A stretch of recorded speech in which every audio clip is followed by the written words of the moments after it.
ଶ୍ରୋତା ବନ୍ଧୁ, ମହର୍ଷି ବେଦବ୍ୟାସ ପ୍ରଣୀତ ଶ୍ରୀମଦ୍ ଭାଗବତର ଏକାଦଶ ସ୍କନ୍ଧ ଦ୍ୱିତୀୟ ଅଧ୍ୟାୟର ବସୁଦେବଙ୍କ ନିକଟକୁ ନାରଦଙ୍କ ଆଗମନ ଏବଂ ତାଙ୍କୁ ରାଜା ନିମି ଓ 9 ଜଣ ଯୋଗୀଶ୍ୱରଙ୍କ ସମ୍ବାଦ ଶୁଣାଇବା ପ୍ରସଙ୍ଗ ଆଲୋଚନା କରୁଛି। ଶ୍ରୀ ଶୁକଦେବ କହି ଚାଲିଲେ, ହେ କୁରୁନନ୍ଦନ, ଶ୍ରୀକୃଷ୍ଣଙ୍କୁ ଦର୍ଶନ କରିବା ଲାଳସାରେ ହିଁ ଶ୍ରୀକୃଷ୍ଣଙ୍କ ବାହୁବଳ ଦ୍ୱାରା ସୁରକ୍ଷିତ ଦ୍ୱାରକାପୁରୀକୁ ନାରଦ ବାରମ୍ବାର ଆସି ସେଠାରେ ରହୁଥିଲେ। ହେ ରାଜନ୍, ଯାହାଙ୍କୁ ବ୍ରହ୍ମାଦି ବଡ଼ ବଡ଼ ଦେବତା ମଧ୍ୟ ଉପାସନା କରନ୍ତି, ସେହି ଭଗବାନଙ୍କର ଚରଣ କମଳର ଦିବ୍ୟ ମଧୁର ମକରନ୍ଦ ରସ, ତାଙ୍କର ରୂପ ମାଧୁରୀ, ସୁକୁମାର ସ୍ପର୍ଶ ଓ ମଙ୍ଗଳମୟ ଧ୍ୱନି ନିଜ ଇନ୍ଦ୍ରିୟମାନଙ୍କ ଦ୍ୱାରା ସେବନ କରିବାକୁ କେଉଁ ବ୍ୟକ୍ତି ବା ନ ଚାହିଁବ? କାରଣ ଏ ମରଲୋକରେ ତ ପ୍ରାଣୀକୁ ଚାରିଆଡ଼ୁ ମୃତ୍ୟୁ ସର୍ବଦା ଘେରି ରହିଛି। ଦିନକର କଥା, ଦେବର୍ଷି ନାରଦ ବସୁଦେବଙ୍କ ଘରକୁ ଆସିଲେ। ବସୁଦେବ ତାଙ୍କୁ ଆଦରପୂର୍ବକ ଅଭିବାଦନ ଜଣାଇଲେ। ନାରଦ ସୁଖପୂର୍ବକ ଆସନରେ ବସିବା ପରେ ସେ ତାଙ୍କୁ ପୂଜା କଲେ ଏବଂ ପୁଣି ଥରେ ପ୍ରଣାମ କରି କହିଲେ, ଭଗବାନ, ଆପଣ ହେଉଛନ୍ତି ପୁଣ୍ୟଶ୍ଳୋକ ଭଗବାନଙ୍କ ମାର୍ଗ ଅବଲମ୍ବନ କରୁଥିବା ମହାପୁରୁଷ। ପ୍ରାଣୀମାନଙ୍କ ମଙ୍ଗଳ ନିମନ୍ତେ ହିଁ ଆପଣ ସର୍ବଦା ତ୍ରିଲୋକରେ ଭ୍ରମଣ କରୁଥାନ୍ତି। ଶିଶୁ ଯେପରି ତା ପିତାମାତାଙ୍କ ଉପରେ ନିର୍ଭର କରେ ଏବଂ ସେମାନଙ୍କର ଆଗମନ ଯେପରି ତା ପାଇଁ ମଙ୍ଗଳକାରକ ହୁଏ, ଆପଣଙ୍କ ପରି ମହାପୁରୁଷମାନଙ୍କର ଆଗମନ ମଧ୍ୟ ସେହିପରି ସକଳ ପ୍ରାଣୀଙ୍କ ମଙ୍ଗଳ ନିମନ୍ତେ ହିଁ ଉଦ୍ଦିଷ୍ଟ ହୋଇଥାଏ। ଦେବତାମାନଙ୍କର ବ୍ୟବହାର କେବେ ପ୍ରାଣୀମାନଙ୍କର ସୁଖର କାରଣ ହୁଏ ତ କେବେ କେବେ ଦୁଃଖର କାରଣ ମଧ୍ୟ ହୁଏ। ବିଶେଷ ଦ୍ରଷ୍ଟବ୍ୟ ହେଉଛି, ଦେବତାଙ୍କୁ ବିଧିବତ୍ ପୂଜା କଲେ ସେମାନେ ଖୁସି ହୋଇଯାଆନ୍ତି, ପୂଜାରେ ଟିକିଏ ଦୋଷ ରହିଗଲେ ସେମାନେ ବିରକ୍ତ ମଧ୍ୟ ହୁଅନ୍ତି। କିନ୍ତୁ ଆପଣଙ୍କ ପରି ଭଗବତ୍ ଭକ୍ତ ଅମଳାତ୍ମା ସାଧୁ ମହାତ୍ମାଙ୍କର କାର୍ଯ୍ୟକଳାପ ସକଳ ପ୍ରାଣୀଙ୍କର ମଙ୍ଗଳ ନିମନ୍ତେ ହିଁ ଅଭିପ୍ରେତ ହୋଇଥାଏ। ଦେବତାମାନେ ସେମାନଙ୍କୁ ଉପାସନା କରୁଥିବା ଲୋକଙ୍କୁ ସେମାନଙ୍କ ଉପାସନା ଅନୁସାରେ ହିଁ ଫଳ ଦେଇଥାନ୍ତି।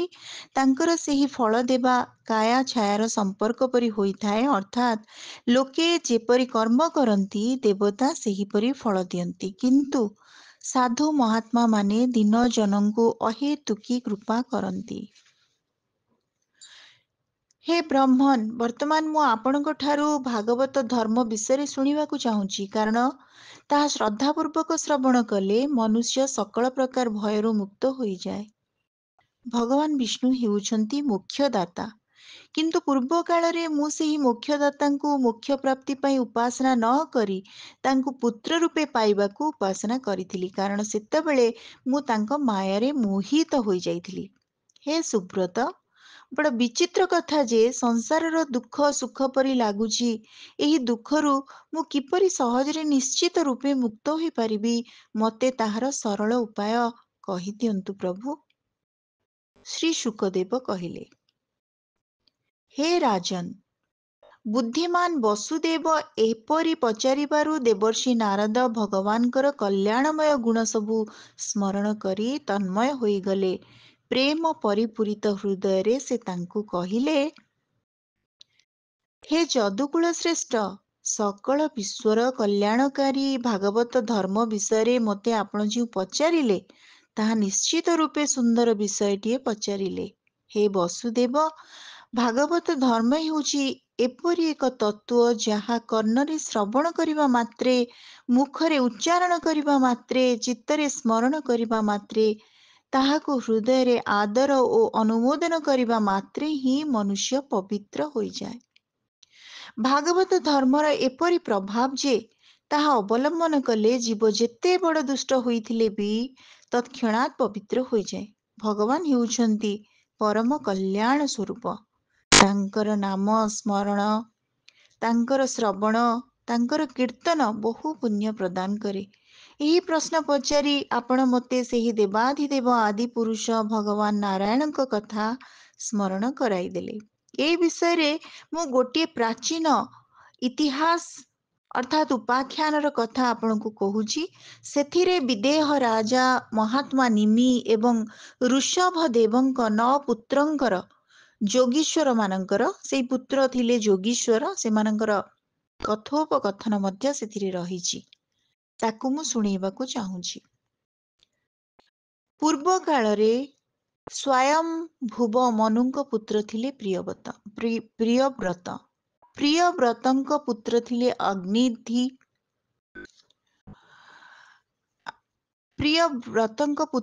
ଅଗ୍ନିଧ୍ର। ଅଗ୍ନିଧ୍ରଙ୍କ ପୁତ୍ର ନାଭି ଓ ନାଭିଙ୍କ ପୁତ୍ର ଥିଲେ ଋଷଭ ଦେବ। ସେହି ଋଷଭ ଦେବଙ୍କୁ ଭଗବାନ ବସୁଦେବଙ୍କର ଅଂଶାବତାର ବୋଲି ସ୍ୱୀକାର କରାଯାଏ। ସେ ମୁଖ୍ୟ ଧର୍ମ ଉପଦେଶ ଦେବା ନିମନ୍ତେ ହିଁ ଅବତୀର୍ଣ୍ଣ ହୋଇଥିଲେ। ତାଙ୍କର 100 ପୁତ୍ର ଥିଲେ। ସେମାନେ ସମସ୍ତେ ଥିଲେ ବେଦରେ ପାରଦର୍ଶୀ ବିଦ୍ୱାନ। ସେମାନଙ୍କ ମଧ୍ୟରେ ଭରତ ଥିଲେ ସବୁଠାରୁ ବଡ଼। ସେ ଥିଲେ ଭଗବାନ ନାରାୟଣଙ୍କର ଜଣେ ପ୍ରିୟ ଭକ୍ତ। ତାଙ୍କରି ନାମାନୁସାରେ ଏହି ଦେଶ ଭାରତବର୍ଷ ନାମରେ ପ୍ରସିଦ୍ଧ ହୋଇଛି। ରାଜର୍ଷି ଭାରତ ସମଗ୍ର ଭୂମଣ୍ଡଳରେ ରାଜତ୍ୱ କରୁଥିଲେ। ଶେଷରେ ସେ ରାଜ୍ୟ ତ୍ୟାଗ କରି ଭଗବତ ଆରାଧନା କରିବାକୁ ବନକୁ ଚାଲିଗଲେ। ସେଠାରେ ସେ ଭଗବାନଙ୍କୁ ଉପାସନା କଲେ ଓ 3 ଜନ୍ମରେ ସେ ଭଗବତ ପ୍ରାପ୍ତି କଲେ। ତାଙ୍କୁ ଦ୍ୱିତୀୟ ଜନ୍ମରେ ହରିଣ ଯୋନି ମିଳିଥିଲା।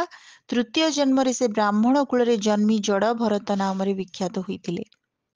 ଭରତଙ୍କ ଛଡ଼ା ଋଷଭ ଦେବଙ୍କର ଅନ୍ୟ ଅନେଶତ ପୁତ୍ରଙ୍କ ମଧ୍ୟରୁ 9 ଜଣ ପୁତ୍ର ଭାରତବର୍ଷର ବିଭିନ୍ନ ଦିଗରେ ଥିବା 9ଟି ଦ୍ୱୀପର ଅଧିପତି ହୋଇଥିଲେ।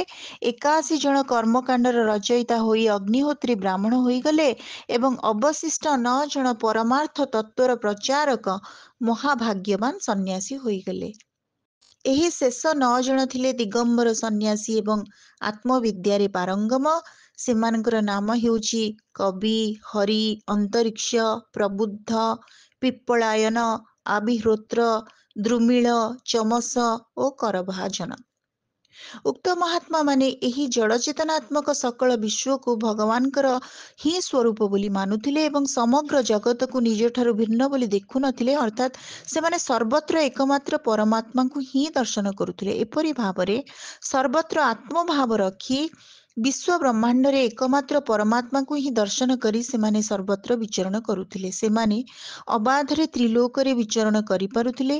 ସେମାନେ ଦେବତା, ସିଦ୍ଧ, ସାଧ୍ୟ, ଗନ୍ଧର୍ବ, ଯକ୍ଷ, ମନୁଷ୍ୟ, କିନ୍ନର, ନାଗ ପ୍ରଭୃତିଙ୍କ ଲୋକରେ ସ୍ୱଚ୍ଛନ୍ଦରେ ବିଚରଣ କରୁଥିଲେ। ତା ଛଡ଼ା ସେମାନେ ମୁନି, ଚାରଣ, ଭୂତନାଥ, ବିଦ୍ୟାଧର, ବ୍ରାହ୍ମଣ ଓ ଗୋ ଜାତିର ଯେଉଁ ସବୁ ସ୍ଥାନ ରହିଛି ସେଠାରେ ମଧ୍ୟ ସ୍ୱଚ୍ଛନ୍ଦରେ ବିଚରଣ କରୁଥିଲେ।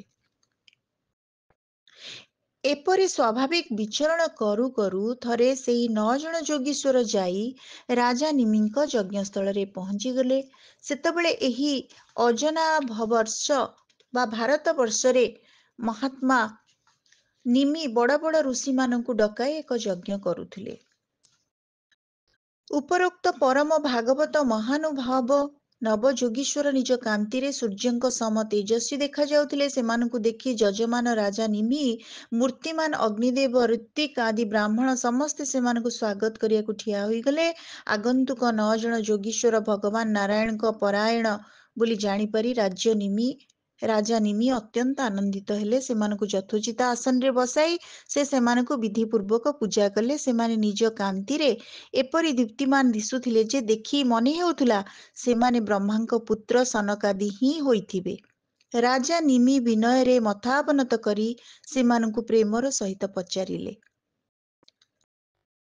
ନିମି ପଚାରିଲେ, ମୁଁ ଆପଣମାନଙ୍କୁ ସାକ୍ଷାତ ଭଗବାନ ମଧୁସୂଦନଙ୍କର ପାର୍ଷଦ ବୋଲି ହିଁ ଭାବୁଛି। ଭଗବାନ ବିଷ୍ଣୁଙ୍କ ସେବକମାନେ ସକଳ ଲୋକକୁ ପବିତ୍ର କରିବା ନିମନ୍ତେ ହିଁ ବିଚରଣ କରନ୍ତି।